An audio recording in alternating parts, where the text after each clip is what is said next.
Last class के अंदर हमने ये देखा था सबसे पहले कि आपको ये देखना पड़ेगा कि क्लोज के बारे में। सबको पता है क्लोज क्या होती है? क्लोज होता है सब्जेक्ट प्लस उसी का ही क्या होता है, प्रेडिकेट होता है।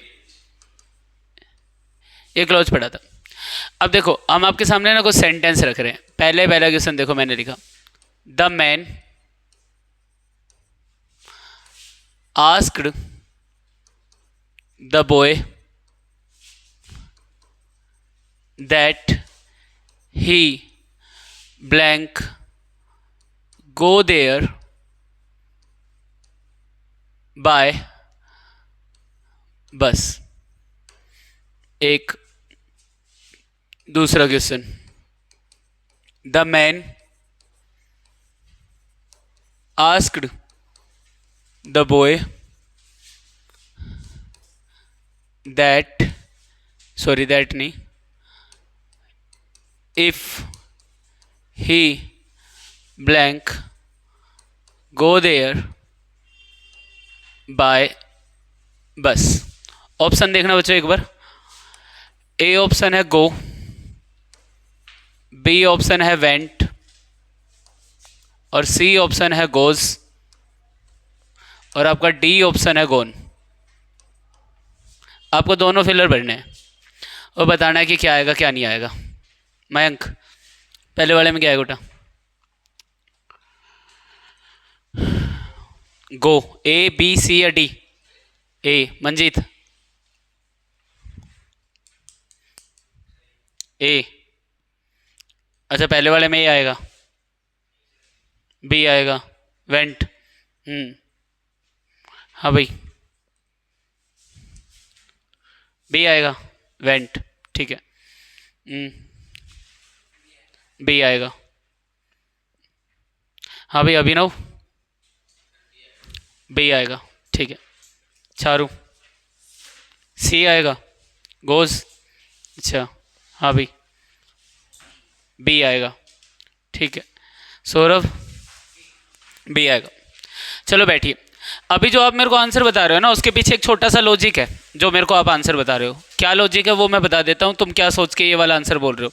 यानी मोस्ट ऑफ द स्टूडेंट जो आंसर बोल रहे हैं वो मेरे को बोल रहे हैं सर बी आएगा, वेंट आएगा, यानी कहने का मतलब उसके पीछे क्या लॉजिक रहा होगा वो यहाँ से देख लो एक बार।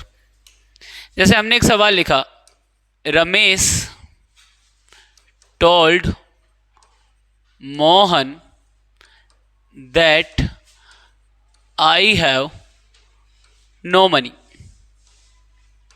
अब रमेश ने मोहन से कहा कि मेरे पास पैसे नहीं है। अब है क्या, यहां पर ये क्लोज है, अगर ध्यान से देखोगे तो ये वाला रमेश टोल्ड मोहन। फिर यहां पर एक और क्लोज है, आई हैव नो मनी। दो क्लोज है। इन दोनों क्लोज को जोड़ने के लिए जो दैट लिखा है ना वो यहां पर क्या है, कंजंक्शन है। अच्छा जिन क्लोज से पहले कंजंक्शन होते हैं वो या तो ऑर्डिनेट क्लोज होते हैं, सबऑर्डिनेट क्लोज होते हैं। लेकिन जिन क्लोज से पहले कंजंक्शन नहीं होते वो अपने मेन क्लोज होते हैं बच्चों। तो ये अपना मेन क्लोज है और ये अपना या तो ऑर्डिनेट है या सबऑर्डिनेट। ये बाद में चर्चा कर लेंगे ये ऑर्डिनेट है या सबऑर्डिनेट, इसलिए मैं इसको बोल रहा हूं अदर क्लोज। यानी मेन क्लोज के अलावा जो क्लोज बचा अब उनको क्या बोल रहे हैं, अदर क्लोज बोल रहे हैं, ठीक है। एक बेसिकली थ्योरी है किताबों में लिखी हुई है कि अगर आपका मेन क्लोज पास्ट में हो तो अदर क्लोज भी किस में कर दोगे, पास्ट में कर दोगे, ऐसा है। तो आपने इस हैव को हटा के क्या कर दिया, हैड कर दिया बेसिकली। इसलिए यहां पर ये जो आंसर आया इसलिए क्या आया, यहां पर हैड आ गया, ठीक है। अच्छा इसी थ्योरी को थोड़ा सा और आगे बढ़ाते हैं। हमने एक सेंटेंस और लिखा, यहां पर हमने लिखा my teacher told us that the sun rises in the east. फिर से हमारे पास सेम सिनेरियो है। माई टीचर क्या हो गया, सब्जेक्ट हो गया और ये इसका क्या हो गया, प्रेडिकेट हो गया। द सन क्या हो गया, सब्जेक्ट नंबर 2 और ये बचा इसका क्या हो गया, प्रेडिकेट। और सब्जेक्ट और प्रेडिकेट अपने क्या होते हैं, क्लोज। तो ये अपना कौन सा क्लोज हो गया बच्चों, मेन क्लोज। और ये अपना कौन सा क्लोज हो गया, अरे बोलो, अदर क्लोज। अब अगर ध्यान से देखोगे तो इन दोनों क्लोज को जोड़ने के लिए दैट क्या है, कंजंक्शन है, ठीक है। अब हमने देखा मेन क्लोज किस में है, पास्ट में है, तो हमारा अदर क्लोज भी किस में चला जाएगा, पास्ट में। राइज का रोज कर दूं क्या, नहीं, अब नहीं हो पाएगा। अब क्यों नहीं हो पा रहा, क्योंकि ये एक फैक्ट है। क्या है, ये एक फैक्ट है। तो यहां पर हम वो वाला कॉन्सेप्ट नहीं लगा पा रहे, बिकॉज ये क्या था, एक फैक्ट था। क्या था, फैक्ट। अब अगर हम इन चीजों के बारे में समझे कि ये यहां तो काम नहीं कर पाया, लेकिन देखो एक और एग्जांपल देखिए जरा। फिर मैंने कहा Mohan says that he works hard, worked hard, और D option, sorry C option, will work hard. अब यहां पर भी कुल मिला के तुम ध्यान से देखोगे तो मोहन सेज यहां पर क्या लिखा हुआ है, मेन क्लोज, और बाकी का जो ये लिखा हुआ ना यहां से लेके यहां तक, ये कौन सा क्लोज है, अदर क्लोज। ये अदर क्लोज है। इन अदर क्लोज को जोड़ने के लिए आपके पास क्या है, यहां पर कंजंक्शन है। ठीक है, अब अपना मेन क्लोज किस में है, प्रेजेंट में है। किस में है, प्रेजेंट में। तो अदर क्लोज ये प्रेजेंट में है, ये पास्ट में है, और ये किस में, फ्यूचर में। अगर मेन क्लोज पास्ट में होगा तो अदर क्लोज भी किस में हो जाएगा, पास्ट में। ऐसा हमने शुरू वाले क्वेश्चन में देखा।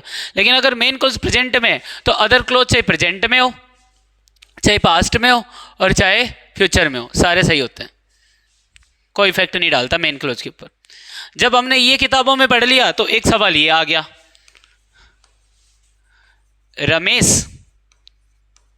wakes up when I shouted। तो हमारे पास क्या हुआ कि रमेश क्या हो गया, सब्जेक्ट हो गया, wakes up क्या हो गया, इसका प्रेडिकेट हो गया, आई क्या हो गया, सब्जेक्ट, शाउटेड इसका क्या हो गया, प्रेडिकेट हो गया। इसको जोड़ने के लिए क्या हो गया, कंजंक्शन हो गया। ये रहा मेन क्लोज, और ये रहा आपका अदर क्लोज। अब हमने क्या पढ़ा है, हमने ये पढ़ा है कि ऊपर वाले सवाल में कि अगर मेन क्लोज प्रेजेंट में हो ना तो अदर क्लोज चाहे आप प्रेजेंट में लिखो, पास्ट में लिखो, फ्यूचर में लिखो, सब सही है। उसके अकॉर्डिंग तो ये सही हो जाना चाहिए था। मेन क्लोज किस में है, प्रेजेंट में। अदर क्लोज किस में है भाई, पास्ट में। जैसा कि ऊपर सारे सही हो रहे थे वैसे ये भी सही हो जाना चाहिए था। लेकिन फिर हमने ध्यान से देखा कि अगर कोई क्लोज का जो कंजंक्शन होता है वो व्हेन हो, व्हाइल हो, आफ्टर हो, बिफोर हो, अनटिल हो, एज सून एज हो, लॉन्ग एज हो, तो ये होती है टाइम क्लोज। अदर क्लोज नहीं होती, ये क्या बनाते हैं, टाइम क्लोज बनाते हैं। और आप सबको पता है टाइम डिसाइड द टेंस, सबको पता है टाइम डिसाइड द टेंस। तो ये हमारी अदर क्लोज ना होकर अब ये हमारी क्या बन गई, टाइम क्लोज। ये हमारी बन गई टाइम क्लोज। अगर ये टाइम क्लोज है तो time decide the tense, time कौन सा है, ये पास्ट का, तो टेंस भी कौन सा लगेगा, पास्ट का। अब क्यों इसके ऊपर इफेक्ट हो गया, तो हमने क्या लिखा, वोकअप। क्या लिख दिया, वोकअप। यानी अगर ये वाले कंजंक्शन आते हैं तो उनसे मेन क्लोज क्या होता है, इफेक्ट होता है। क्या होता है, इफेक्ट होता है। अब थोड़ा बहुत देखो ध्यान से, अगर देखो हमने कहा हमारे पास एक होता है मेन क्लोज, ठीक है। मेन क्लोज के अलावा जो दूसरा क्लोज होता है जो कंजंक्शन से स्टार्ट होता है वो हमारा होता है अदर क्लोज। ये अदर क्लोज में क्या होता है बच्चों, अदर क्लोज में हमारे पास दो क्लोज होते हैं, एक होता है ऑर्डिनेट और एक होता है सबऑर्डिनेट। अगर हम बात करें ना ऑर्डिनेट और सबऑर्डिनेट में क्या डिफरेंस है, ओनली एक ही चीज का डिफरेंस है, किसका, कंजंक्शन का। ओनली कंजंक्शन का डिफरेंस है। क्या होता है, ऑर्डिनेट जो क्लोज होते हैं ना वो कुछ लिमिटेड कंजंक्शन ही बनाते हैं, जैसे फैन बॉयज वाले, और सबऑर्डिनेट वाले होते हैं वो फैन बॉयज के अलावा बाकी सारे के सारे। अगर फैन वॉइस की बात करो तो एफ का मतलब क्या होता है फॉर, ए का मतलब क्या होता है एंड, एन का मतलब क्या होता है नॉर, बी का मतलब क्या होता है बट, ओ का मतलब क्या होगा वाई का मतलब, और एस का मतलब सो। इसका मतलब सभी को पता है। अगर ये कंजंक्शन आते हैं तो फिर हमारे को कौन सा क्लोज होगा ऑर्डिनेट, बाकी बचा कौन सा रहेगा सब ऑर्डिनेट। अब जरा ध्यान से देखकर बताओ मुझे, इसमें से ऑर्डिनेट यूज किया था या अपन ने सब ऑर्डिनेट यूज किया था सारों के सारों में अभी तक अपन ने। जैसे पहला क्वेश्चन है ये वाला ही जो अपन ने ऊपर ऊपर लिख रखा है ना, ये वाला पहला ये वाला, इसमें जो कंजंक्शन लगा है उसको देखकर बताओ ये ऑर्डिनेट है या सब ऑर्डिनेट है, सब ऑर्डिनेट है, फैन वर्ड्स का हिस्सा नहीं है। फिर इसमें देखकर बताओ ये ऑर्डिनेट है या सब ऑर्डिनेट है, सब, इसमें देखकर बताओ दैट लगा के ऑर्डिनेट है या सब ऑर्डिनेट है, सब ऑर्डिनेट।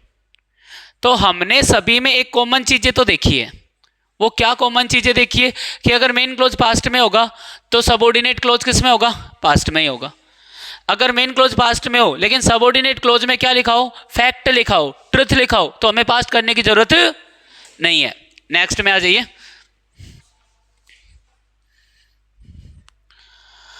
अगर आपका मेन क्लोज प्रेजेंट में है तो सबऑर्डिनेट किसी में भी लिखो, चाहे प्रेजेंट में लिखो, पास्ट में लिखो, चाहे फ्यूचर में लिखो, सब सही होता है। लेकिन एक चीज का विशेष ध्यान देना है, अगर मेन क्लोज प्रेजेंट में है और सबऑर्डिनेट क्लोज किससे क्लोज से स्टार्ट हो टाइम क्लोज से। सर हमें क्या सपने आएंगे, हमें कैसा पता चलेगा टाइम क्लोज है या नहीं है। सिंपल सी बात है, अगर कंजंक्शन क्या हो व्हेन, कंजंक्शन क्या हो वाइल, क्या हो आफ्टर, क्या हो बिफोर, क्या हो अनटिल, एज सून एज और लॉन्ग एज, तो ये कौन सी क्लोज बनाएंगे टाइम क्लोज। और टाइम डिसाइड द टेंस।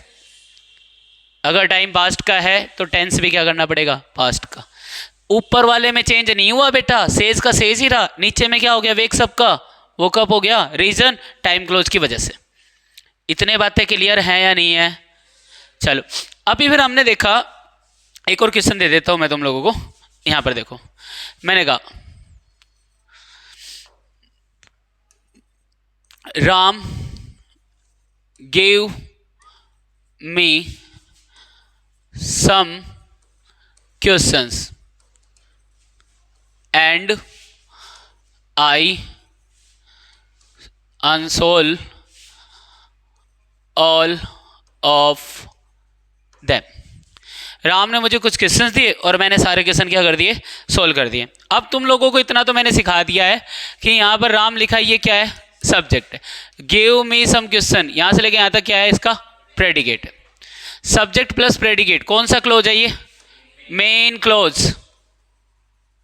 अच्छा आई क्या हो गया सब्जेक्ट नंबर 2 और ये क्या हो गया प्रेडिकेट नंबर 2, तो ये भी क्या हो गया क्लोज। या तो ये ऑर्डिनेट क्लोज होगा क्योंकि यहां पर इससे पहले क्या लिखा हुआ है कंजंक्शन, या सबऑर्डिनेट क्लोज होगा। कौन सा क्लोज है बताओ जरा मेरे को, कौन सा क्लोज है, ये ऑर्डिनेट क्लोज है, ऑर्डिनेट क्लोज है। अगर ये ऑर्डिनेट क्लोज है तो यहां पर तुम ध्यान से देखो ये वर्ब की कौन सी फॉर्म है सेकंड फॉर्म, तो ऑर्डिनेट क्लोज में भी क्या आ जाएगा वर्ब की सेकंड फॉर्म, यानी सोल नहीं आएगा, क्या आंसर हो जाएगा सोल्ट। समझ में आया। इसी के बेसिस के ऊपर आप लोगों ने मुझे इसका आंसर ये दिया वेंट। आपने क्या देखा, ये रहा मेन क्लोज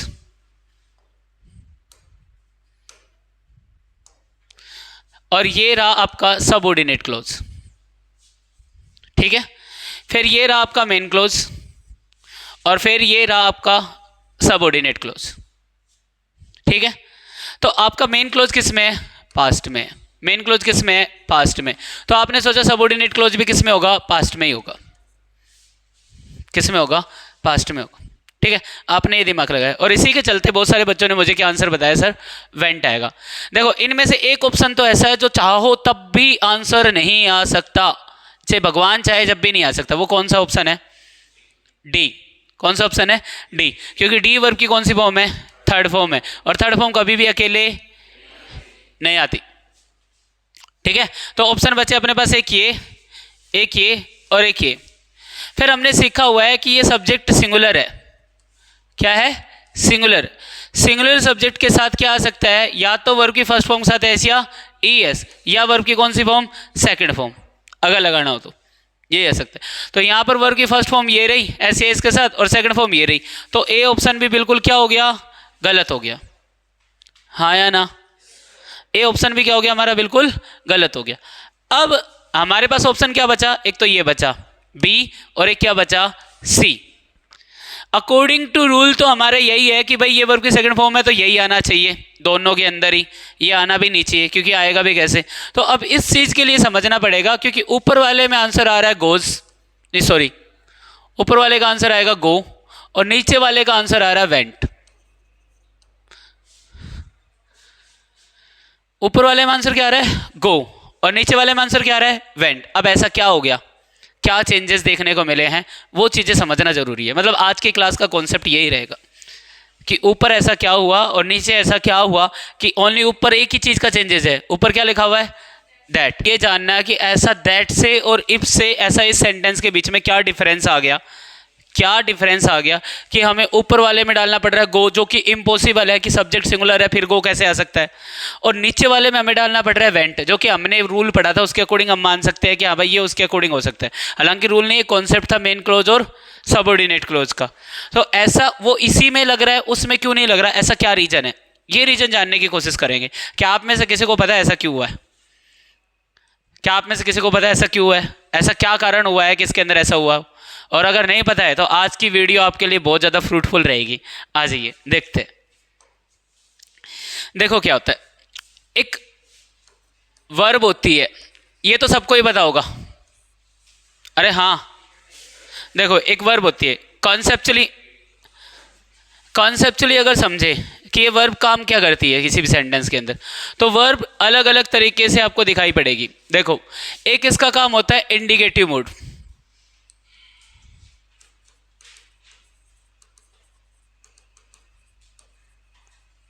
वर्ब का। दूसरा काम होता है इसका इंपेरेटिव मूड, और जो मोस्ट इंपॉर्टेंट है वो काम होता है जो आपकी बार सीखेंगे, सब्जेक्टिव मूड। अगर मैं बात करूं कि वर्ब इंडिकेटिव मूड के अंदर कैसे दिखेगी, इंडिकेटिव मूड के अंदर देखो ये आपको ये चीजें शो करती है, फैक्ट या ट्रुथ, एक्शंस और उसके अलावा क्वेश्चंस। एक्शन को अपन स्टेटमेंट लिख सकते हैं आप, स्टेटमेंट एंड क्वेश्चंस। जबकि इंपेरेटिव मूड के अंदर जो वर्ब होती है वो आपको ऐसे दिखाई पड़ेगी, pray, order, request, advice, suggestion, ये चीजें दिखाई पड़ेगी इंपेरेटिव मूड में। जबकि सब्जेक्टिव मूड में अलग अलग सब्जेक्टिव मूड होता है। जिस सब्जेक्टिव मूड की बात कर रहा हूं उसको बोलते हैं प्रेजेंट सब्जेक्टिव मूड। और प्रेजेंट सब्जेक्टिव मूड के अंदर आपको वर्ब की कौन सी फॉर्म यूज करनी पड़ती है, ओनली बेसिक फॉर्म। कौन सी फॉर्म, बेसिक फॉर्म। ये क्या शो करती है, ये शो करती है indirect order, indirect advice, indirect suggestion, indirect pray, indirect request, indirect necessity, indirect advice, indirect suggestion. हो गया ना ये सारी चीजें। चलो इनडायरेक्टली ये चीजें शो करती है प्रेजेंट सब्जेक्टिव मूड। अब दोनों में फर्क क्या है क्या नहीं है वो चीजें जान करके देखेंगे, सेंटेंस के थ्रू समझने की कोशिश करेंगे कि ऐसा क्यों होता है, किस चीज के अंदर होता है। जैसे मान लीजिए मैंने तुम्हारे सामने ना कुछ सेंटेंस लिखा और उसको समझाने की कोशिश कर रहा हूं मैं तुम लोगों को। देखो मैंने लिखा रमेश वर्कड हार्ड, फिर मैंने लिखा water boils at 100 degree centigrade. अच्छा फिर मैंने लिखा यहां पर एक और सेंटेंस, मैंने लिखा has she solved some question. ठीक है। अच्छा अभी आप लोग मुझे ये बताइए कि यहां पर ऊपर से लेके तीनों सेंटेंस के अंदर ये कौन से मूड की बात कर रहा हूं मैं, जो अभी मैंने बताया था आपको ये थे। इंडिकेटिव मूड से रिप्रेजेंट कर रहा हूं, इंपेरेटिव मूड से रिप्रेजेंट कर रहा हूं, या फिर मैं आपको सब्जेक्टिव मूड से रिप्रेजेंट करना चाह रहा हूं। सेंटेंस को देखकर बताइए आप कौन से मूड को रिप्रेजेंट कर रही है। इंडिकेटिव मूड को है। ये तो रही स्टेटमेंट रमेश को लेकर, कि वो कड़ी मेहनत करता है। ये रहा कोई फैक्ट और ये रहा आपके सामने क्वेश्चन। क्या रहा? क्वेश्चन। और ये सारे कौन से मूड को रिप्रेजेंट करता है? इंडिकेटिव मूड को रिप्रेजेंट करता है। यानी यहाँ पर एक एक्शन हो रहा है कड़ी मेहनत का करना, यहाँ पर एक फैक्ट है और ये क्या है भाई? एक क्वेश्चन है। लेकिन तीनों ही स्टेटमेंट को देखकर आप लोगों को ये लग रहा है कि इनमें जो एक्शन हो रहे हैं या तो वो हो चुके हैं या फिर वो ऐसा होते हैं। जो फैक्ट है वो फैक्ट रहेगा, चाहे पहले चले जाओ, अभी आ जाओ, कभी भी कर लो चाहे उस फैक्ट को। ठीक है। अच्छा, अब मान के चलो मैंने ये कहा किंग छोड़ो, द गोड सब्जेक्ट है, सेव वर्ब है, सेव्स फिर दोबारा वर्ब है, माई लाइफ। क्या आएगा? द किंग सेव या सेव्स माई लाइफ? ए या बी? ए आएगा या बी आएगा? सब्जेक्ट सिंगुलर है भाई, क्या आएगा? ए। क्योंकि ना तो ये कोई फैक्ट है, कोई फैक्ट है क्या? ये कोई फैक्ट है? नहीं। ये कोई क्वेश्चन है? नहीं है। ये कोई एक्शन है? नहीं है। अभी तक तो कुछ भी नहीं है। वो कह रहा है भगवान मेरी रक्षा करे, यानी अभी तक ये एक्शन हुआ ही नहीं, ये एक्शन होगा, ये एक्शन होगा। और इसे हम क्या कहते हैं? Indirect pray.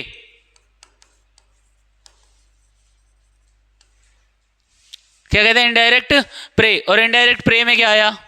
ये लो, वर्ब की बेसिक फॉर्म, सब्जेक्ट का इफेक्ट हो गया खत्म। फिर मैंने बोला गॉड ब्लेस या ब्लेसेस यू। गॉड हो गया सब्जेक्ट, ब्लेस हो गया वर्ब की बेसिक फॉर्म, ब्लेसेस हो गया वर्ब की फर्स्ट फॉर्म प्लस एस या एस, और यू हो गया ऑब्जेक्ट। क्या आएगा? गॉड ब्लेस यू या ब्लेसेस यू? Bless you. ऐसा क्यों? क्योंकि ना तो ये कोई फैक्ट है, ना कोई एक्शन है, ना कोई इंडिकेटिव मूड है। ऐसा एक्शन हुआ ही नहीं अभी तक। बस मैं किसी के लिए क्या कर रहा हूं? इनडायरेक्ट प्रे कर रहा हूं। क्या कर रहा हूं? Indirect pray. जब इनडायरेक्ट प्रे कर रहा हूं तो ये लो, क्या लगाऊंगा? Subjective mood. अब आ जाइए यहां पर अपना क्वेश्चन पे, इसी वाले क्वेश्चन के ऊपर। अब पता है, तुम लोगों को पता है तो अच्छी बात है, नहीं तो मैं तुम लोगों को बता देता हूं। आस्क का मतलब क्या होता है? हाँ भाई, क्या होता है? पूछना। वाह, हाँ भाई, आस्क का मतलब क्या होता है? पूछना। आस्क का मतलब क्या होता है? पूछना। अरे वाह, हाँ भाई, आस्क का मतलब क्या होता है? पूछना। बढ़िया। पीछे पीछे विकास, पूछना, सर पूछना। अच्छा ठीक है, मैं सोचा सर पूछना होता है। हाँ भाई, आस्क का मतलब क्या होता है? पूछना और बताना। अच्छा, आस्क का मतलब क्या होता है? चलो ठीक है, बैठिए बैठिए। देखो, एक तो आस्क का मतलब वही होता है जो तुम सोच रहे हो, जो तुम बता रहे हो। जैसे तुम कह रहे हो पूछना, मैं कह देता हूं टू इन्वेस्टिगेट, टू इंटेरोगेट।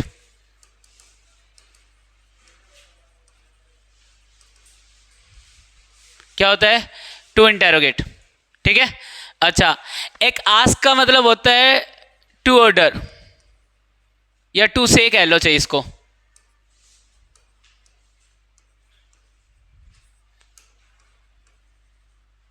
या तो कहना कह लो या आदेश देना दे लो। अच्छा, अभी किसी ने कोई टॉपिक पढ़ा हो नरेशन का? भी पढ़ा है? हाँ, नरेशन में हमने क्या पढ़ा है भाई? अगर सेंटेंस इंटेरोगेटिव हो तो हम इन्वर्टेड कोमा का क्या करते थे? इफ या वेदर।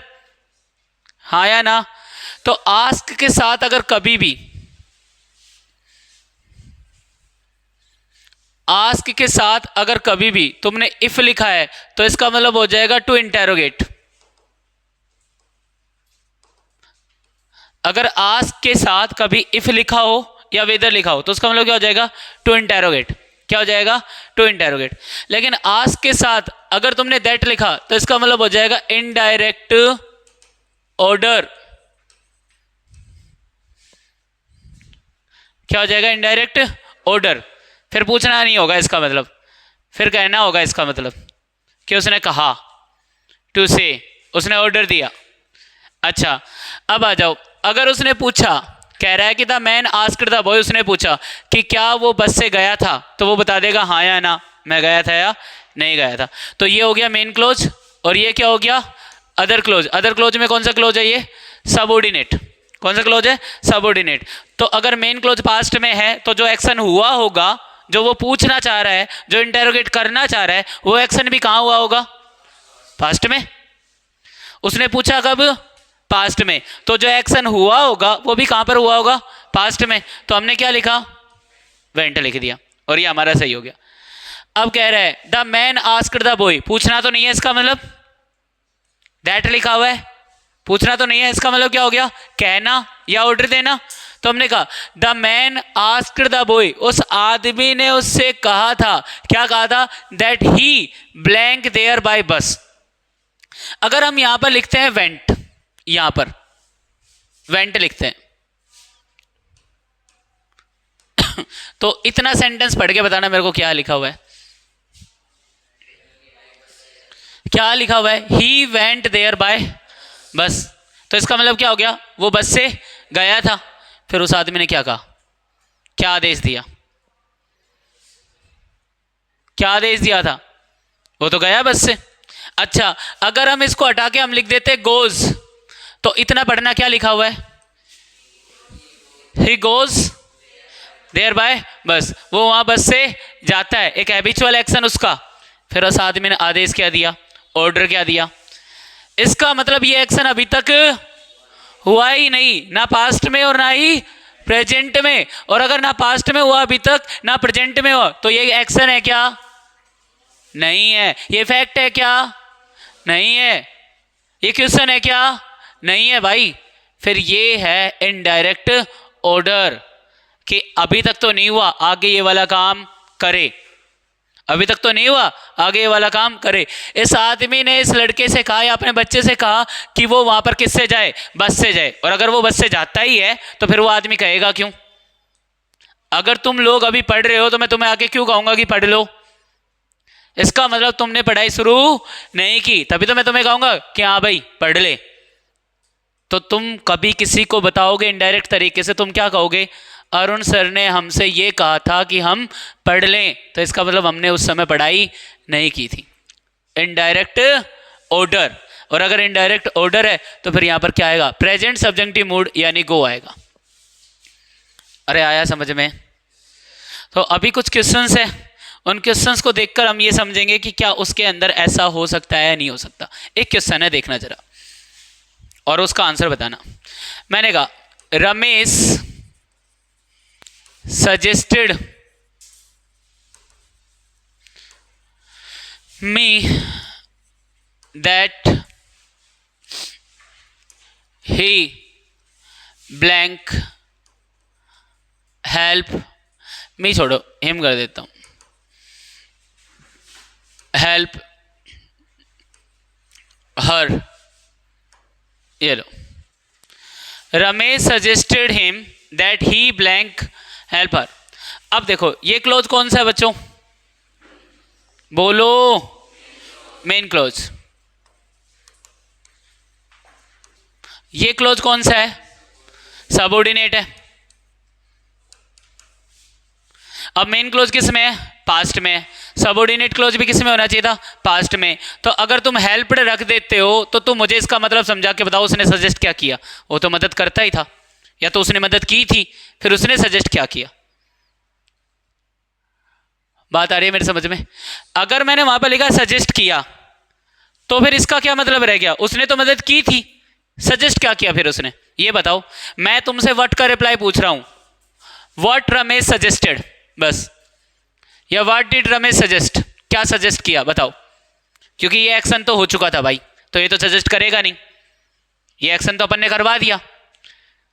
तो पता है उसने सजेस्ट किया था कि वो उसकी मदद करे, मदद हुई नहीं थी, इसीलिए वो क्या कर रहा था, सजेशन कर रहा था। और अगर सजेशन कर रहा है तो वो इनडायरेक्ट सजेशन है, और इनडायरेक्ट सजेशन है तो हेल्प हो गया गलत, क्या आ जाएगा, हेल्प, यानी प्रेजेंट सब्जेक्टिव मूड। इसी हेल्प को अपन दूसरे तरीके से भी लिख सकते हैं यहां पर, क्योंकि सजेशन का मॉडल क्या होता है, शुड, तो हम शुड हेल्प भी लिख सकते हैं। और अपन यही करते थे, अगर तुम्हें ध्यान हो तो, जब हम नरेशन पढ़ते थे।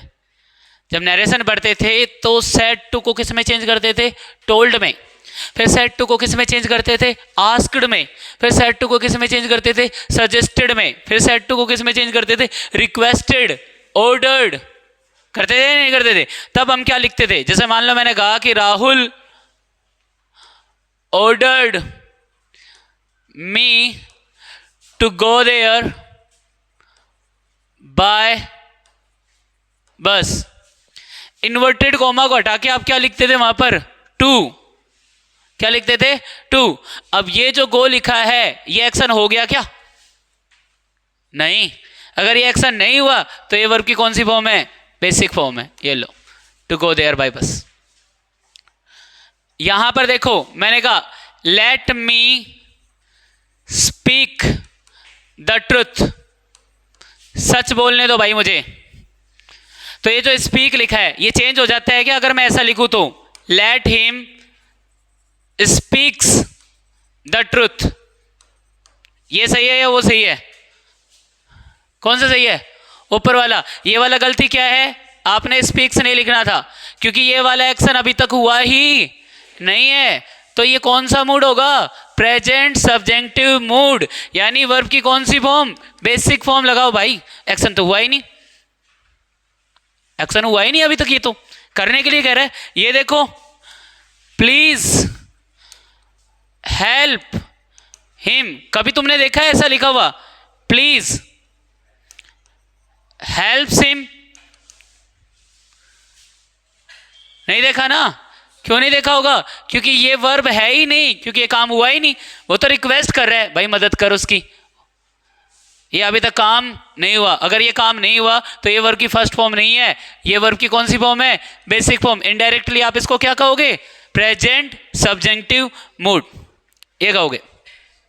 यानी ये एक्शन एग्जीक्यूट हुआ ही नहीं। तो that is the main difference between verb की फर्स्ट फॉर्म एंड वर्ब की बेसिक फॉर्म। कहां पर वर्ब की फर्स्ट फॉर्म यूज करोगे? जब आपको क्या दिखाना होगा? फैक्ट। क्या दिखाना होगा? फैक्ट। क्या दिखाना होगा? रेगुलर या हैबिचुअल एक्शन।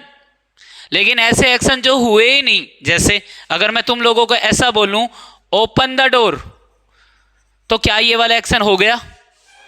नहीं हुआ। ये वाला एक्शन होगा बाद में। अगर नहीं हुआ तो ये वर्ब की कौन सी फॉर्म है? बेसिक फॉर्म है, ये फर्स्ट फॉर्म नहीं है। अरे आया समझ में? तो यही चीज है भाई, आपको वो छोटी छोटी बारीकों पे, वो छोटी छोटी चीजों के ऊपर काम करना ही पड़ेगा, देन आपको बेसिकली बहुत अच्छे समझ में आएगा। आज की क्लास ओवर है, आगे समझ में है ना? ठीक है। ये क्लास कल रिकॉर्ड करनी थी, कल हुई नहीं, अब होगी। हाँ, तो लास्ट वीडियो के अंदर या लास्ट क्लास के अंदर अपन ने जो देख लिया था ना भाई, वो हमने ये देखा था कि मेनली जो डिफरेंस होता है वर्ब की फर्स्ट फॉर्म में और वर्ब की बेसिक फॉर्म का डिफरेंस देखा था। देखो क्या डिफरेंस होता है वर्ब की फर्स्ट फॉर्म में और वर्ब की बेसिक फॉर्म में। जो वर्ब की फर्स्ट फॉर्म होती है ना आपकी, यानी वर्ब की फर्स्ट फॉर्म, पहली बात तो ये होती है कि ये अकॉर्डिंग टू सब्जेक्ट काम करेगी। सब्जेक्ट सिंगुलर है तब क्या लगेगा वर्ब की फर्स्ट फॉर्म के? एस या ई एस। अच्छा, अगर सब्जेक्ट प्लूरल है तो क्या लगेगा? वर्ब की फर्स्ट फॉर्म। लेकिन वर्ब की अगर बेसिक फॉर्म है ना तो उसके ऊपर इसका कोई इफेक्ट नहीं होता, अगर बेसिक फॉर्म है तो। अच्छा, अब डिफरेंस क्या है? डिफरेंस ये है कि जो वर्ब की फर्स्ट फॉर्म है ना वो क्या शो कर सकती है आपको? एक्शन और फैक्ट, ये शो कर सकती है। लेकिन वर्ब की बेसिक फॉर्म के अंदर तो एक्शन हुए ही नहीं, उन एक्शन की बात करते हैं जो कभी हुए ही नहीं। यानी कुछ एक एग्जांपल से अपन ने पहले भी देख लिया और अभी फिर दोबारा बता देता हूं मैं तुम लोगों को। जैसे हम उन एक्शन को वर्ब की बेसिक फॉर्म से दिखाते हैं जो कभी हुए ही नहीं। जैसे मान लीजिए हमने ये लास्ट वाला देखा था, ओपन द डोर। अगर कोई तुमसे पूछ ले कि जो ओपन है ये वर्ब की फर्स्ट फॉर्म है, बेसिक फॉर्म है, तो तुम देखो इसमें एक्शन हुआ है या नहीं हुआ? अभी तक नहीं हुआ ना। अगर नहीं हुआ तो ये वर्ब की बेसिक फॉर्म है, फर्स्ट फॉर्म नहीं है। ठीक है, तो यहाँ पर हम इसको वर्ब की बेसिक फॉर्म बोलेंगे, ना कि फर्स्ट फॉर्म। लेकिन अगर मैं ऐसा कहूँ आई ओपन द डोर, तो ये वाला जो ओपन है वो वर्ब की बेसिक फॉर्म है या फिर फर्स्ट फॉर्म है? ये फर्स्ट फॉर्म है, क्योंकि ये वाला एक्शन पहले कई बार हो चुका, तभी मैं कहता हूँ आई ओपन द डोर, मैं दरवाज़ा खोलता हूँ। इट्स माई हैबिचुअल एक्शन, पहले कई बार कर चुका ये वाला एक्शन। तो जो एक्शन हो चुके होते हैं पहले, या जो एक्शन होते हैं, तो उसको हम वर्ब की फर्स्ट फॉर्म से रिप्रेजेंट करेंगे या वर्ब की सेकंड फॉर्म से या टेंस से रिप्रेजेंट करेंगे। लेकिन सब्जेक्टिव मूड से उन एक्शन को ही रिप्रेजेंट करेंगे जो एक्शन हुए नहीं। ठीक है, होंगे। जैसे मान लो मैंने ये कहा let him Singh a song, ठीक है। अब देखने को तो पता चला जो सिंग करने का काम है वो हिम करेगा। हिम के अकॉर्डिंग कभी तुमने सिंग्स देखा है क्या? बताओ, नहीं देखा होगा। तो फिर एक्चुअल में वो वर्ब की फर्स्ट फॉर्म है या बेसिक फॉर्म है? बेसिक फॉर्म है। अगर बेसिक फॉर्म है ना तो वो गाना मतलब वो काम अभी तक हुआ ही नहीं। वो कह रहा है let him Singh a song, उसे गाना गाने दो, तो अभी तक उसने गाना शुरू नहीं किया। जैसे हमने ये लिखा डोंट डोंट ब्लेम मोहन, क्या लगता है ये जो ब्लेम है उसने कर दिया या नहीं कर दिया? कर दिया, तभी तो हम कह रहे हैं डोंट ब्लेम मोहन। तो ये वर्ब की फर्स्ट फॉर्म है या बेसिक फॉर्म है? फर्स्ट फॉर्म है। ये क्या है? फर्स्ट फॉर्म, ठीक है ना। क्योंकि आप लोगों को पता है इससे पहले अपन ने क्या लिखा है? डोंट लिखा है। क्या लिखा है? डोंट लिखा है। तो अभी ये वर्ब की बेसिक फॉर्म ना रहकर वर्ब की कौन सी फॉर्म हो गई? First form. लेकिन अगर मान लो मैंने ऐसा लिख दिया, कि ही कैन प्ले फुटबॉल, तो मैं किसी पर्सन को लेकर अपने ओपिनियन बता रहा हूँ, ही कैन प्ले फुटबॉल, वो फुटबॉल खेल सकता है। तो यहाँ पर बताओ, यहाँ पर उसने खेलना शुरू कर दिया या नहीं कर दिया? नहीं। तो ये वर्ब की कौन सी फॉर्म है? Basic form. यानी मॉडल के साथ वर्ब की फर्स्ट फॉर्म का यूज नहीं होता। किसका होता है? वर्ब की बेसिक फॉर्म का यूज होता है।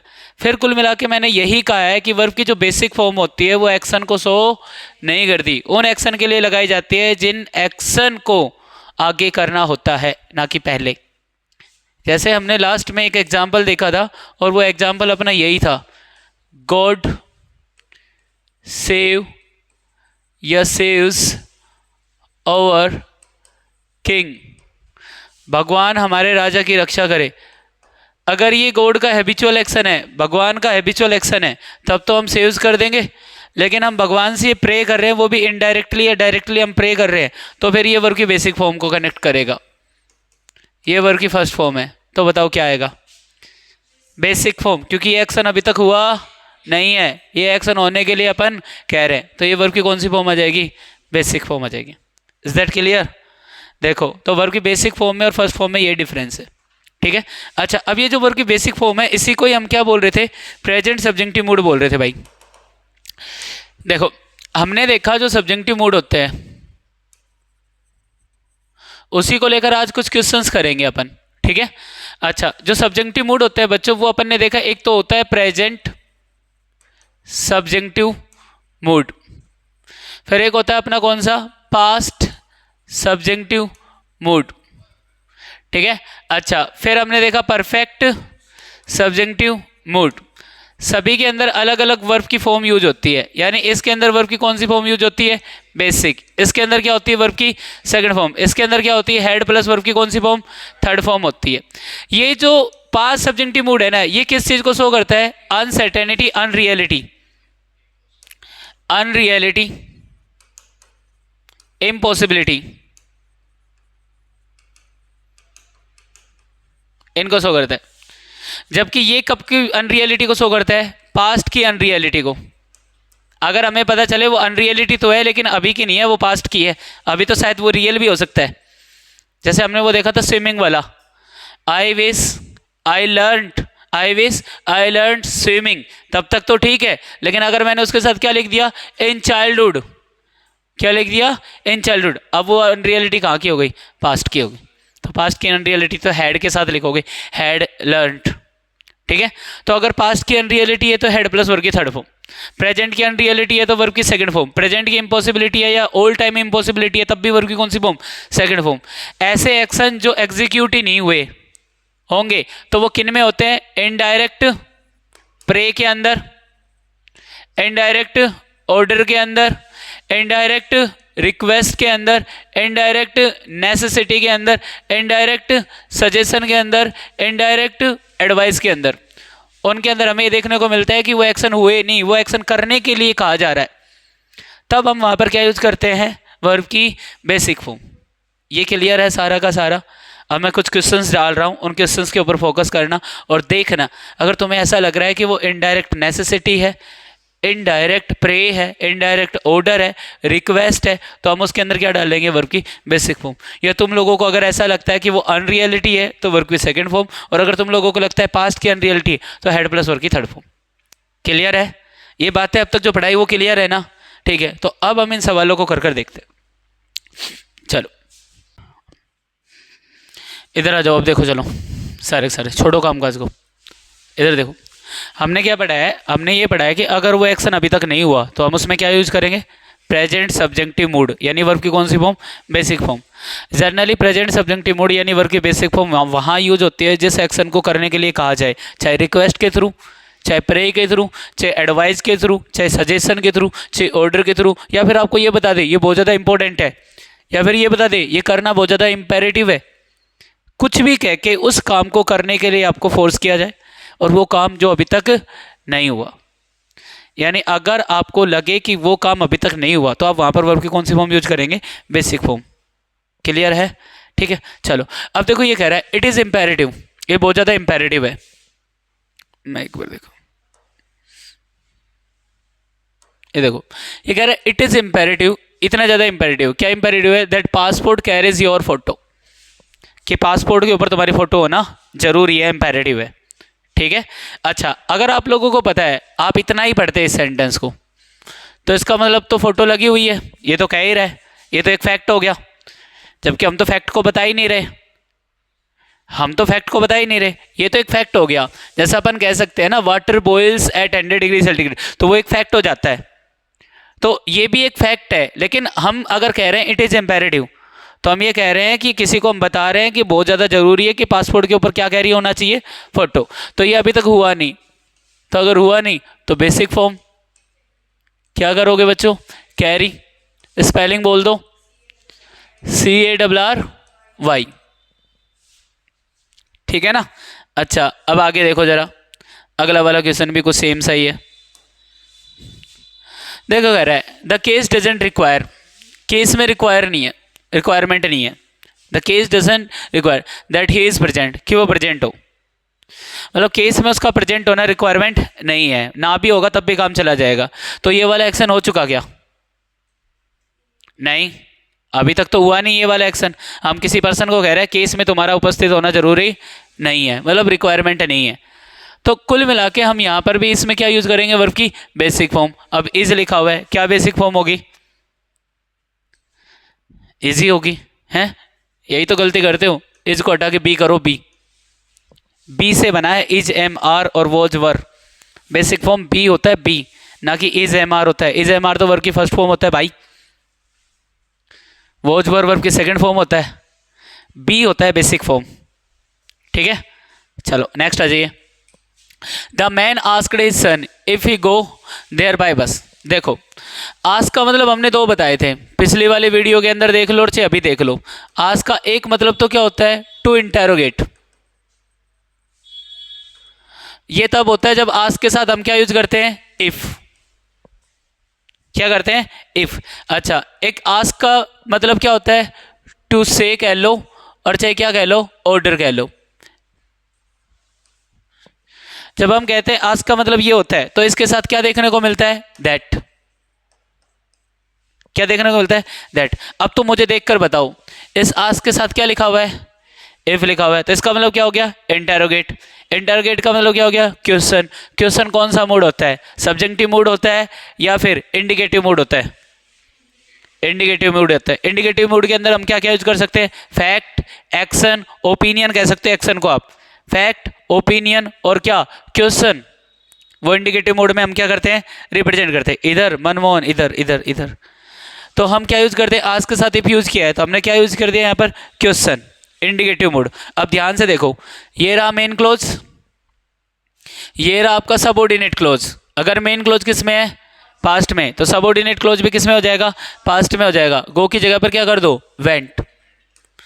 सर आपने ऐसा क्यों किया? ये वही वाला क्वेश्चन है जो पिछली बार अपन ने डिस्कस किया था। देखना जरा, द मैन आस्क्ड हिज सन। इस आस्क का मतलब ऑर्डर देना है या पूछना है? अरे इस आस्क का मतलब ऑर्डर देना है या पूछना है? पूछना है। ऑर्डर देना होता तो गो ही सही था ना फिर, क्योंकि अगर किसी चीज का ऑर्डर दोगे तो वो काम हुआ ही नहीं। करने के लिए ही तो ऑर्डर दे रहे हो। तो इस आस्क का मतलब क्या है? पूछना, टू इंटेरोगेट करना। तो मैं कह रहा हूं द मैन आस्क्ड हिज सन, इस आदमी ने अपने बेटे से पूछा। क्या पूछा? कि क्या वो वहां पर बस से गया था। अगर पूछ रहा है तो वो काम भी कहां पर होगा? पास्ट में ही। पास्ट में ही पूछा और पास्ट में वो काम हुआ होगा, तभी तो पूछेगा। अरे हाँ या ना? तो यहां पर अपन क्या करेंगे? वेंट करेंगे। और ये किसी भी प्रकार का सब्जेक्टिव मूड को रिप्रेजेंट नहीं कर रहा है, ये यूज कर रहा है टेंस को। किसको यूज कर रहा है? टेंस को। मेन क्लोज पास्ट में है तो सबऑर्डिनेट क्लोज भी किस में हो जाएगा? पास्ट में हो जाएगा। हमने पहले भी पढ़ा है खूब। ठीक है, अच्छा नेक्स्ट आ जाइए। दे इंसिस्टेड, इंसिस्ट का मतलब क्या होता होगा? इंसिस्ट का मतलब क्या होता होगा? हाँ रखिए, नहीं पता इंसिस्ट का मतलब क्या होता होगा? इंसिस्ट का मतलब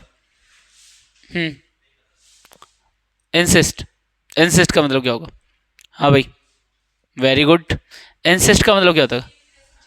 हाँ, जिद करना, इंसिस्ट करना किसी भी चीज के लिए। ठीक है, अब देखो जरा क्या करे। दे इंसिस्टेड, उन्होंने इंसिस्ट किया। क्या इंसिस्ट किया भाई? That the party was postpone, party को क्या कर दिया जाए? पोस्टपोन। तो क्या पार्टी पोस्टपोन कर दी? क्या ये एक्शन हो चुका? नहीं, ये एक्शन हुआ नहीं है, तभी तो वो क्या कर रहे हैं? इंसिस्ट कर रहे हैं। ये अगर हो गया होता तब तो फिर वो इंसिस्ट करने की जरूरत ही नहीं थी। यानी ये वाला एक्शन हुआ नहीं। अगर हुआ नहीं होगा तो हम क्या यूज करेंगे? Present subjunctive mood. बताओ क्या बनेगा वो उसका? बी बनेगा भाई, बेसिक फॉर्म बी होती है। तो तुमने कई बार ऐसा देखा होगा, द पार्टी बी पोस्टपोन्ड। ठीक है, तो ये बी आता कहाँ से है? यहीं से आता है ये। बस वहां पर अपन ने देखा नहीं कि आया कहाँ से, यहां पर अपन समझ रहे हैं कि ये बना कैसे। तो हमने कहा they insisted that the party be postponed. ठीक है, अच्छा नेक्स्ट देखिए।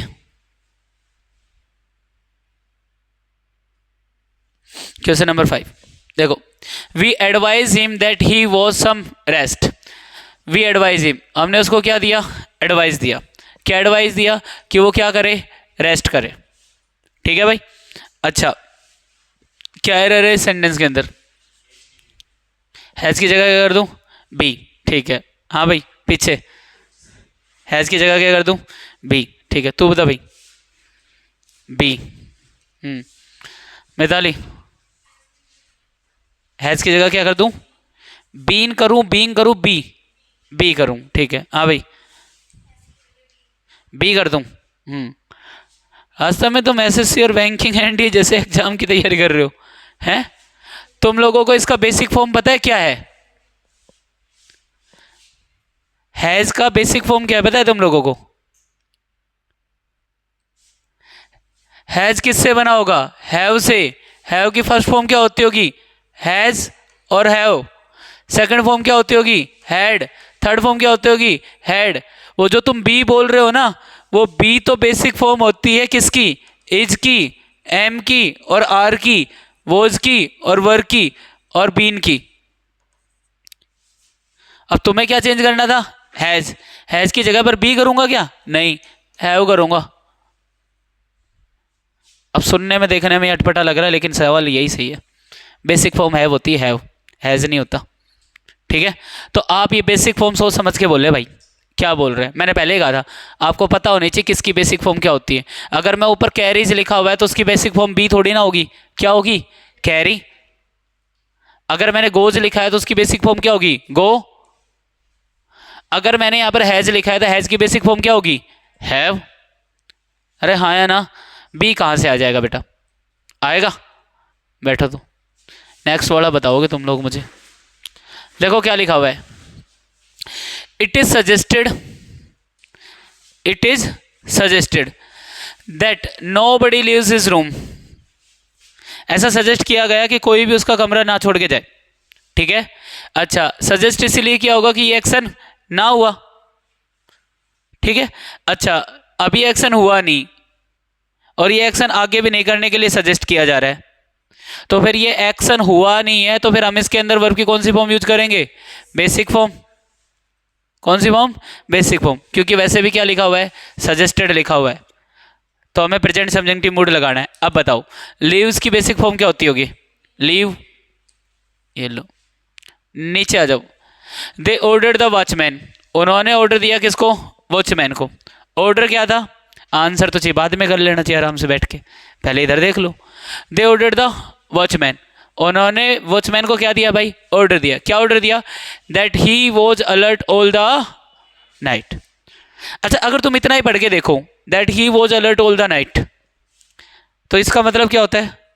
कि वो सारी रात क्या था? अलर्ट था, यानी एक्शन हो चुका, तब हम बोल रहे हैं कि वो सारी रात क्या था? अलर्ट था। तो फिर ऑर्डर क्या दिया गया?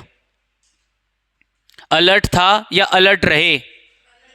रहे, उसको ये ऑर्डर दिया गया था कि वो सारी रात क्या रहे? अलर्ट रहे, यानी ये वाला एक्शन हुआ ही नहीं था, ये वाला एक्शन करने के लिए ऑर्डर दिया था। तो अगर ये वाला एक्शन नहीं हुआ था तो यहां पर हम क्या यूज करेंगे? वर्ब की बेसिक फॉर्म, और बेसिक फॉर्म क्या होती है? इसकी होती है बी। फिर हम बोलेंगे दे ऑर्डर द वॉचमैन, उन्होंने वॉचमैन को ऑर्डर दिया that he be alert all the night. समझ में आया? चलो आगे वाले आ जाओ। देखो भाई क्वेश्चंस का लेवल कितना भी उठ सकता है चाहिए। अब आप सोचो कि मैं तुम्हें आसान आसान से क्वेश्चंस करवा के तुम्हें बहला दूं, तो ऐसा तो पॉसिबल है नहीं। आपको क्वेश्चंस का वो लेवल देखना ही पड़ेगा जो आते हैं पेपर के अंदर। ठीक है, अगला वाला क्वेश्चन देखो। आई रिक्वेस्टेड माई फादर, मैंने मेरे पिताजी से रिक्वेस्ट की। अब रिक्वेस्ट क्या की मैं तुम लोगों से पूछ लूँ तो, कि वो है ना मेरे लिए एक नया फ़ोन खरीद कर लाए या खरीदें, ये रिक्वेस्ट की। लेकिन अगर सेंटेंस को आप इतना ही पढ़ते हो, he buys me a new phone, तो इसका मतलब क्या हो गया? कि वो मेरे लिए एक फ़ोन खरीदते हैं, हाँ या ना? तो ये तो एक एक्शन हो गया। फिर रिक्वेस्ट किस चीज़ की? जब कोई इंसान मेरे लिए फ़ोन खरीद कर ला ही दिया या ला के देता ही है हमेशा, वो है बीच वाला एक्शन है, तो फिर मैं रिक्वेस्ट किस चीज़ की करूँगा? इसका मतलब या तो वो गलत है या फिर ये गलत है, एक ही गलत है। तो वो गलत नहीं है, गलत है ये एक्शन अभी तक एग्जीक्यूट हुआ ही नहीं, ये एग्जीक्यूट आगे होगा। उसी चीज़ के लिए क्या कर रहा है? रिक्वेस्ट। अगर नहीं हुआ है तो वर्ब की कौन सी फॉर्म? Basic form. और अगर बेसिक फॉर्म है तो क्या करूँ बोलो? बाय कर दूंगा, फिर सब्जेक्ट का इफेक्ट हो जाएगा खत्म। अगर ये क्वेश्चन पेपर में आ गए होते ना तो तुम लोगों को डायरेक्टली दिखता ही नहीं कि एरर क्या है, बिल्कुल नहीं दिखाई पड़ता, क्योंकि ये एरर कोई सोच ही नहीं सकता। अगर मैं तुम लोगों को ये नो एरर करके दे दूं ना, तो मोस्ट ऑफ द स्टूडेंट इसके अंदर एरर निकाल लेंगे। क्या कहेंगे? सब्जेक्ट सिंगुलर है और सिंगुलर के साथ बाय नहीं लग सकता, वो ये कहेंगे। या फिर वो ये कहेंगे कि वहां पर पास्ट लिखा है तो ये भी पास्ट होगा, क्योंकि बच्चे क्या होते हैं, कुछ चीज़ रट के जाते हैं कि अगर स्टार्टिंग में पास दिख गया तो लास्ट में भी अपन को पास्ट ही करना है, ऐसा रट्टा मार के जाते हैं। और फिर पेपर में क्या होता है? यही गलतियां करके आते हैं पेपर में। अब इधर आ जाओ, इसलिए अपने रटने पे तो फोकस है ही नहीं। हम ना तो कोई रूल लिखवा रहे हैं ना कुछ और करवा रहे हैं, हम तो सीधे क्वेश्चन आंसर पे जा रहे हैं। और क्वेश्चन आंसर पे जा रहे हैं तो अपने पास कॉन्सेप्ट समझ में आ रहा है। ये जो नोट्स लिखते हो ना इसके बाद, वो जरूरी है। आप पूरा पेज पढ़ाया, उसके बाद आपने उसके बारे में एनालिसिस करके क्या लिखा, पूरा पढ़ने के बाद। जो आप चाहे हिंदी में लिखो चाहे इंग्लिश में लिखो, डजेंट मैटर, लेकिन बाद में तुम लोगों को समझ में आना चाहिए कि इस आज की क्लास के अंदर हमने ये पॉइंट सीखा और वो पॉइंट आगे भी काम आ रहा है तो ठीक है, तो कॉन्सेप्ट है। अगर वो पॉइंट आगे काम नहीं आ रहा तो वो कॉन्सेप्ट नहीं है फिर। ठीक है, अच्छा देखो, इट इज अर्जेंट, ये अर्जेंट है। क्या अर्जेंट है? That government bans this group, कि गवर्नमेंट इस ग्रुप को क्या कर दे भाई? बैन कर दे। तो अगर मैं इतना ही पढ़ूं, the government bans this group, तो इसका मतलब क्या हो गया? गवर्नमेंट इस ग्रुप को बैन करता है ना? यानी ये एक्शन तो पहले हो चुका कई बार। फिर तो मैं ऐसा कहना चाह रहा हूँ गवर्नमेंट इस टाइप के ग्रुप को बैन करता है, ये वाला हो गया। लेकिन फिर मेरा अर्जेंट कहने का मतलब क्या रह गया? अर्जेंट कहने का मतलब ये रह गया कि ये अभी तक बैन नहीं हुआ। मैं कह रहा हूं कि ये अर्जेंट है कि गवर्नमेंट इस ग्रुप को क्या कर दे? बैन कर दे। अगर ये एक्शन एग्जीक्यूट नहीं हुआ तो वर्ब की कौन सी form? Basic form, present subjunctive mood. तो यहां पर मैं बैन्स का एस हटा दूंगा और ये बैन हो जाएगा। ठीक है, अच्छा नेक्स्ट में देखो, द लेडी प्रेड, ये 10th क्लास में आपने अगर कभी पढ़ा हो तो ये वही लाइन उठाकर मैंने लिखी है। 10th क्लास के अंदर एक चैप्टर था लॉर्ड बुद्ध का, अगर तुम लोगों ने पढ़ा हो तो। ठीक है, पहले भी था शायद, ये महात्मा बुद्ध की स्टोरी थी उसके अंदर। ठीक है, सिद्धार्थ वाली। ठीक है, उसके अंदर उसका बेटा मर जाता है और वो जाती है उसके पास, लेडी जाती है और वो बुद्ध से प्रे करती है कि उसके बच्चे को क्या कर दो, रिस्टोर कर दे उसकी लाइफ। तो उसके बेटे को उसकी मम्मी को कहता है कि जाके क्या लेके आ, तू सीड से लेके आ, सरसों के दाने लेके आ, लेकिन एक ऐसे घर में से लेके आई हो जिस घर में से किसी की डेथ ना हुई हो। तो वो घर घर जाती है और हर घर में जाके पूछती है कि मुझे एक मुट्ठी भर क्या चाहिए, सरसों के दाने चाहिए, लेकिन क्या आपके घर में किसी की डेथ हुई है? तो जैसे ही वो पूछती है तो वो देखती है कि हर घर में, जिस भी घर में जाती है तो हर घर में उसको एक ही जवाब मिलता है कि पुरानी जो बुरी यादें उनको वापस से याद मत कराओ, तुम जाओ।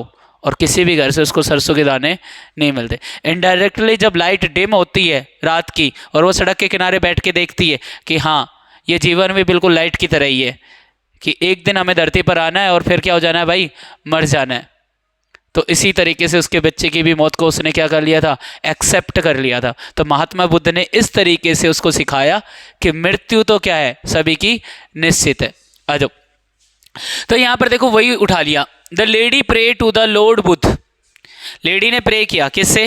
लॉर्ड बुद्ध से प्रे किया, ठीक है। अच्छा क्या प्रे किया? That her son was restored to life, कि उसके बच्चे की लाइफ को क्या कर दे, वो वापस से दे दे, रिस्टोर कर दे, वापस से दे दे।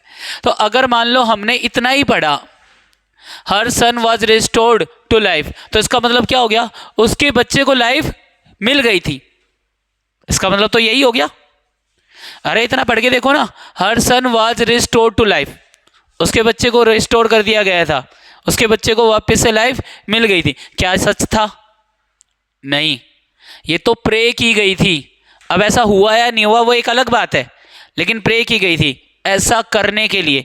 तो ये एक्शन एग्जीक्यूट नहीं हुआ था। जाके 10th क्लास की किताब में देख लेना, वहाँ पर भी वोज नहीं लिखा हुआ, वहाँ पर भी क्या लिखा हुआ है, बी लिखा हुआ है जाके। तो एनसीईआरटी भी गलत नहीं होती, ठीक है। एनसीईआरटी के अंदर जो ग्रामरियन बैठे हुए हैं वो बढ़िया बैठे हुए हैं। अब ये वाला सवाल है, ये वाला सवाल आपको सभी को करना है, सोचना है कि इसमें क्या आएगा।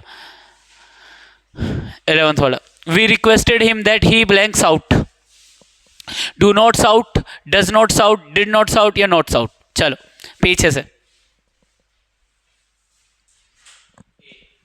ए डू नॉट साउट, ठीक है। हाँ भाई ए, हाँ बेटा ए, अच्छा हाँ भाई डी, हाँ भाई डी, हाँ बेटा ए डी, सी, हाँ भाई डी, यस यू ए। चलो ठीक है बैठिए। अब देखो थोड़ा सा दिमाग लगा के देखें, अगर जिन बच्चों ने मुझे ए बोला है तो फिर मैंने यहां पर लिख दिया डू नॉट, लिख दिया मैंने, और मैं कह रहा हूं अब इतना सेंटेंस पढ़ के मुझे बताइए क्या लिखा है,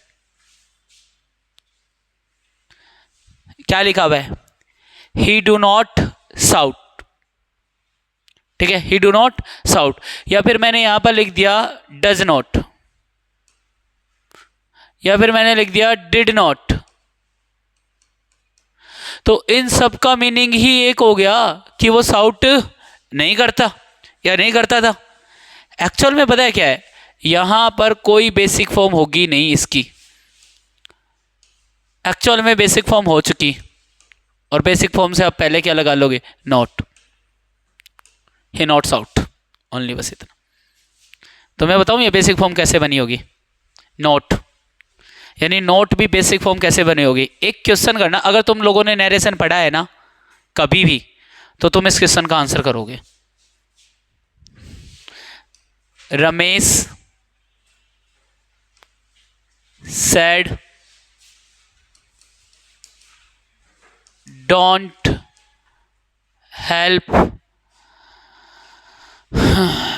हेल्प छोड़ो, डोंट गो देयर। इसका इनडायरेक्ट स्पीच बना के दिखाओ मेरे को तुम।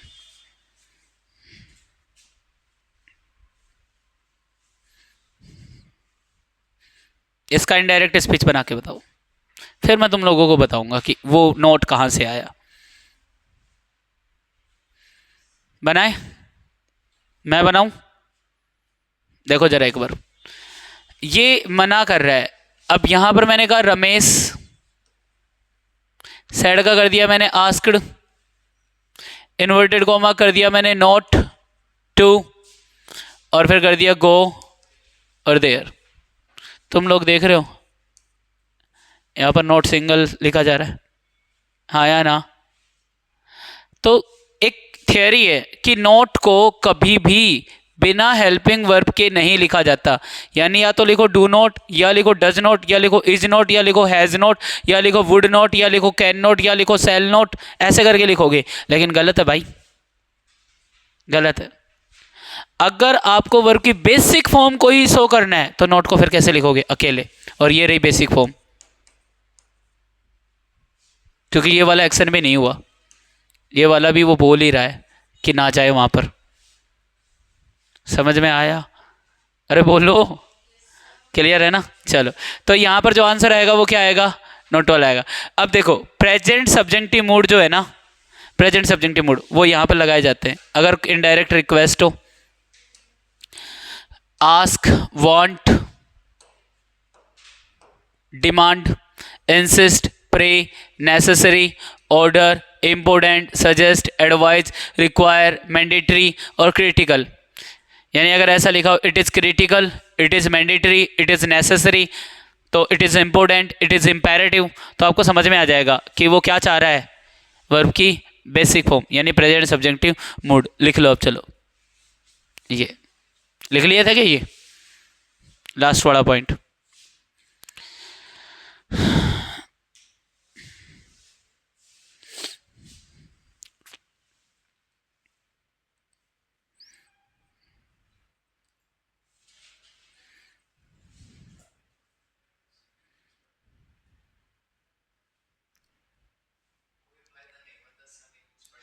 कोई फायदा नहीं हुआ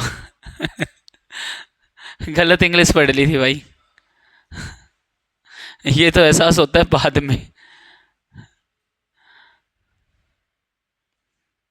अब जो बच्चे बेचारे मेरे से पढ़े होंगे वो क्या कहेंगे ये तो वो भी यही बोलेंगे क्या करेंगे? अब स्कूल में पढ़ाया इतना जाता है, गलती थोड़ी ना स्कूल वाले टीचर की, भाई जो पेपर में आएगा वही तो पढ़ाया जाएगा।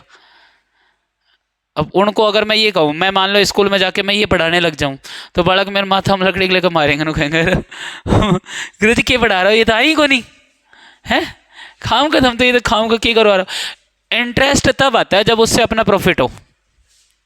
कोई भी काम करो अगर आपको उसके अंदर इंटरेस्ट कब आएगा? जब आप उसका प्रॉफिट जान लो। ये भी सच है, अगर हम लोगों को उसका प्रॉफिट नहीं पता ना तो हमें इंटरेस्ट नहीं आएगा।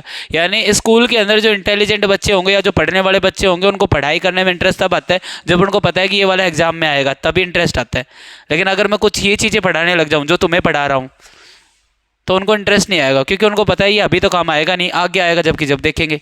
तो इंटेलिजेंट से इंटेलिजेंट बच्चा भी बोर होने लग जाएगा कि यार मैं क्यों पढ़ूँ, मेरे तो आएगा ही नहीं। यही चीज़ होती है, और इसीलिए हम स्कूल वाले बच्चों को ज़्यादा ज्ञान नहीं फैलते। खास करिए अगर ज़्यादा कर दी ना, मैंने ज़्यादा पढ़ा दिया ना उल्टी सुल्टी चीज़, तो ये है। लेकिन उनको ये एहसास हो जाता है कि हाँ मेरे को पता सब कुछ है। जैसे वो कुछ लेके आते हैं, कुछ क्वेश्चंस लेके आते हैं, मैं तो बहुत पूछता हूँ कि हाँ भाई क्वेश्चन ले आओ जितने जो भी है स्कूल के अंदर, जैसे भी कहीं से भी ले आओ, या मैं जो तू पढ़ाऊँ तो तुम एक बार कहीं जाके दिखाओ, एक बार जाओ जो तैयारी कर रहे हो 2-2 3 3 साल से बाहर कहीं पढ़े हुए हो जो तैयारी करे उनको दिखाओ जाके कि हम तो 11वीं 12वीं में ये पढ़ रहे हैं या हम तो ये देख रहे हैं। यानी मैंने तुम्हें भी कहा कि भाई अपना जो कंटेंट है जो मैं तुम लोगों को पढ़ा रहा हूँ ये कंटेंट ले जाके आप दिखाओ किसी को भी, जिनको तैयारी करते हुए 4 साल हो गई या 5 साल हो गई बाहर पढ़े हुए हैं, कोई जयपुर में कर रहा है कोई दिल्ली में कर रहा है, उनको जाके अपना कंटेंट ही दिखाओ जाके कि हम ये कंटेंट हमने पढ़ा है। तो वो ये कहेंगे कि ज़िंदगी में उन्होंने ये कंटेंट तो नहीं पढ़ा होगा कभी भी, 4 साल के अंदर नहीं पढ़ा होगा वो ये कंटेंट कभी भी। और अगर पढ़ा होगा तो सबकी कॉपी में एक ही चीज़ लिखा होता है, गारंटी। बस जितनी भी कॉपी जहाँ कहीं भी पूरे कहीं पर भी कोई भी पढ़ा रहा होगा ना, सबकी कॉपी में यही लिखा हुआ मिलेगा, जाओ। और ये मेरी 100% गारंटी है, ऑन यूट्यूब बोल रहा हूँ ये तो मैं, हर कोई बंदा यहीं पर ही अटका हुआ है इन्हीं चीज़ों पे। हम वो बातें ही नहीं करेंगे, चाहे तुम मेरे से पूरी इंग्लिश पढ़ लो, यहाँ तक कि वो कब कुछ भी पढ़ोगे ना सब चीज़ों से, हम यहाँ पर जाएंगे ही नहीं कि हाँ क्या होते हैं, हमें पता ही नहीं है, क्योंकि मैंने ही नहीं पढ़े। हाँ मैंने पढ़े हैं, मेरे टीचरों से पढ़े हैं, जो मेरे टीचर थे उन्होंने पढ़ाए हैं, लेकिन फिर बाद में मेरे को लगा कि नहीं यार कितने रूल याद कर सकते हैं अपन ज़्यादा से ज़्यादा, कितने कर सकते हैं। और फिर रूल के बाद क्या आता है? एक्सेप्शन। जैसा कि एक रूल के बाद हमेशा क्या आता है? एक्सेप्शन। जैसे मान के चलो कि एक ये क्वेश्चन था जो हमने किया था, देखना जरा, मैंने ये कहा था Ramesh says that he helped me. ठीक है, ये क्वेश्चन अपन ने किया, तो अपन ने क्या किया, ये था मेन क्लोज और ये था आपका सबऑर्डिनेट क्लोज। ठीक है, अच्छा मेन क्लोज किस में दे रखा है, प्रेजेंट में दे रखा है, सबऑर्डिनेट क्लोज किस में दे रखा है, पास्ट में दे रखा है, और ये सवाल हो गया सही। क्या हो गया, सही।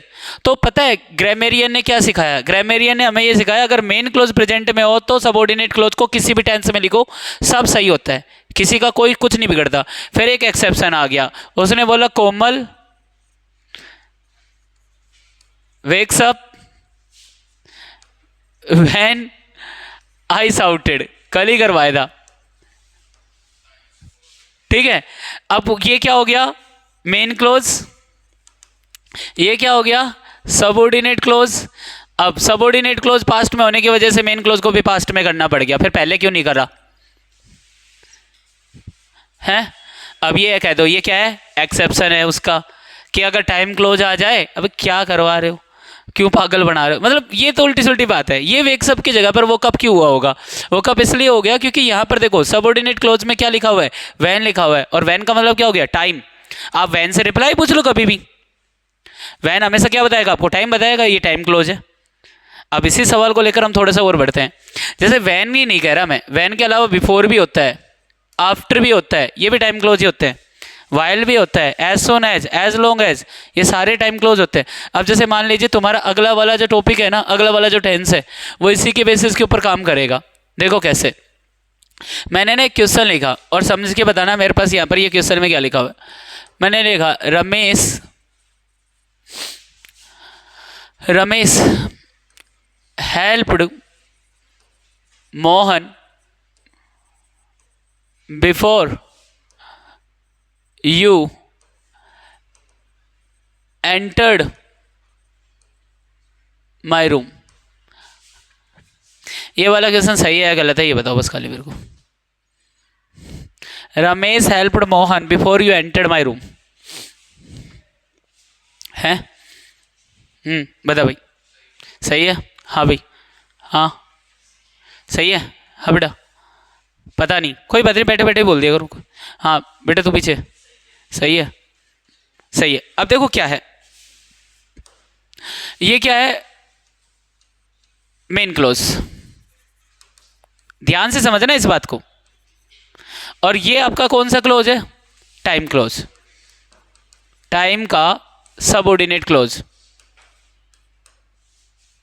है ना, हाँ या ना, ये टाइम का सबऑर्डिनेट क्लोज है। तो यहां पर जो कंजंक्शन लगा हुआ है ना, वो क्या लगा हुआ है, बिफोर लगा हुआ है। क्या लगा हुआ है, बिफोर। बिफोर का मतलब क्या होता होगा, पहले, हाँ या ना। अच्छा अब देखो जरा क्या है, ये आपकी वो टाइमलाइन है जिस टाइमलाइन के ऊपर हम बात कर रहे हैं। ये अपना प्रेजेंट है, ये अपना पास्ट है, और ये अपना क्या है, फ्यूचर है। और ये पास्ट से पहले होता है पास्ट परफेक्ट।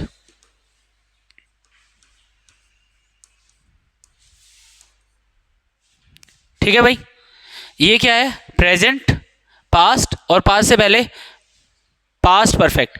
यानी पास्ट में लगती है वर्ब की कौन सी फॉर्म, सेकंड फॉर्म। अच्छा पास्ट परफेक्ट में लगता है हैड प्लस वर्ब की कौन सी फॉर्म, थर्ड फॉर्म। और प्रेजेंट में हम जनरली शो करते हैं वर्ब की कौन सी फॉर्म, फर्स्ट फॉर्म। और फ्यूचर में हम शो करते हैं क्या, मॉडल, सेल और विल, ये शो करते हैं।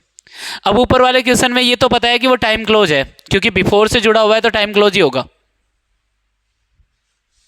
बिफोर से, वैन से, आफ्टर से, इनसे जुड़ा टाइम क्लोज होगा। अब टाइम कहाँ का लग रहा है तुम्हें, पास्ट का। कहाँ का लग रहा है, पास्ट का। तो मेन क्लोज भी किस में कर रखी है, पास्ट में, इसलिए हमारा वो क्या है, सही है। लेकिन ध्यान से समझो, उस पास्ट के टाइम में कंजंक्शन क्या लिखा हुआ है, बिफोर। बिफोर का मतलब क्या होता है, पहले, यानी पास्ट से भी पहले।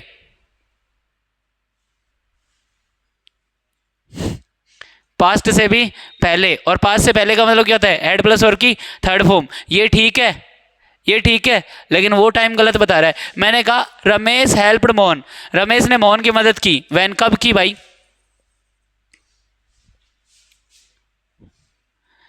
रमेश हेल्प्ड मोहन, रमेश ने मोहन की मदद की, कब की, before you entered my room, तुम्हारा मेरे कमरे के अंदर आने से पहले। तो ये कमरे के अंदर कब आया, पास्ट में। मदद कब हो गई, इससे भी पहले, इससे पहले कब हो गई, हैड प्लस वर्ब की थर्ड फॉर्म। ये लो, अरे कभी रूल नहीं पढ़ा क्या, यदि सेंटेंस में बिफोर और आफ्टर आएगा तो एक तरफ वर्ब की सेकंड फॉर्म और एक तरफ हेड प्लस वर्ब की थर्ड फॉर्म। कभी किसी ने नहीं पढ़ाया कि अगर सेंटेंस में बिफोर आ जाएगा तो एक तरफ वर्ब की सेकंड फॉर्म और एक तरफ हेड प्लस वर्ब की थर्ड फॉर्म। बताया होगा यार किसी ना किसी ने, तो इतने तो बेवकूफ़ टीचर भी ना होंगे वो, हैं, किसी ना कुछ तो बताया होगा। मेरी तरफ मत देखो, मैं कभी नहीं बोलता ये सारी चीज़ें, ठीक है ना, मैं तो लॉजिकल बता रहा हूँ भाई ऐसा क्यों रहा है, ठीक है। तो यही चीज़ है भाई। चलो कल अपन